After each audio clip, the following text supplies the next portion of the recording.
On a cold and foggy night, brave little Misha is getting ready for bed.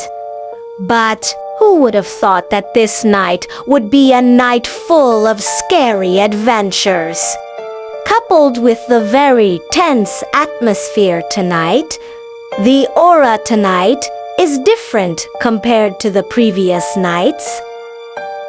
Misha woke up from her sleep because she heard a strange sound coming from outside the window. It sounded like someone was crying. Hey! What sound is that? Is anyone crying outside? Don't cry like that. You scare me. Misha is increasingly curious about where the voice came from. Misha opened the window slowly. The night wind blew, bringing with it a clearer sound of crying. My children, where are you? Wow! Is that a ghost? This is so exciting! Misha is increasingly curious. Is it really a ghost? Misha was ready to look for the origin of the crying sound. She was already wearing her red coat and carrying a flashlight. He left the house into the small forest behind. Let's find out who's crying. Maybe he needs help. On the riverbank, the fog began to rise. Masha saw a white figure standing in the distance, her long hair covering her face. The figure began to approach Misha.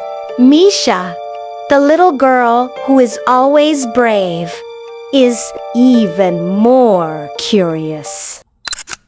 The white figure slowly turned towards Misha, his face pale and his eyes empty with a sad look on his face. And the ghost figure asked Misha, Have you seen my children? Kids!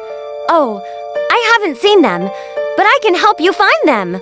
As Misha suspected, there was someone who needed help. La Llorona's steps approached while the fog grew thicker. Masha remained relaxed, not afraid at all. I've been looking for them for a long time. Once, she was a beautiful woman named Maria. But one day, because of a broken heart, she threw her children into the river. Not long after she threw her children away, she also ended her life. And now, she searches for them forever.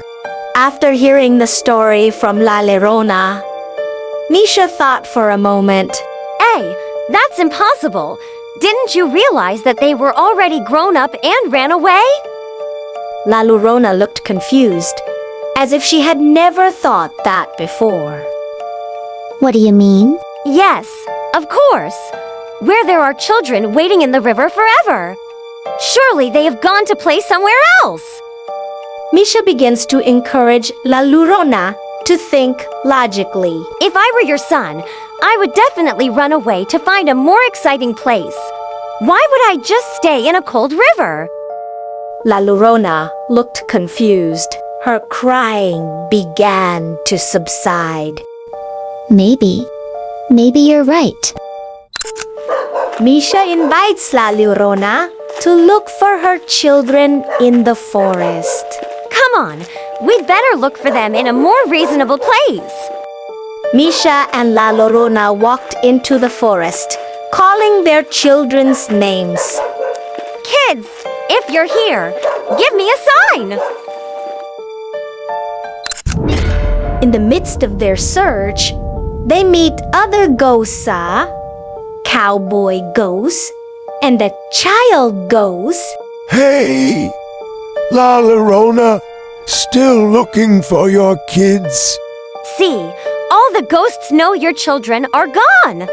So, I cried for hundreds of years. For something that didn't exist? That's it. Now, you better find something new to do. Maybe open a coffee shop for ghosts. Coffee shop for ghosts. That's an interesting idea. Misha took La Llorona's hand and led her back to the river. Okay, I have to go home. Don't cry anymore. Ghosts have to move on too. Thank you, Misha. See you again. Marcia returned home, burrowing into her blankets with relief. Wow, it's fun to meet a ghost. But who else will it be tomorrow? The night passes, but is Misha's adventure really over? Don't be afraid of ghosts. Maybe they just need a friend.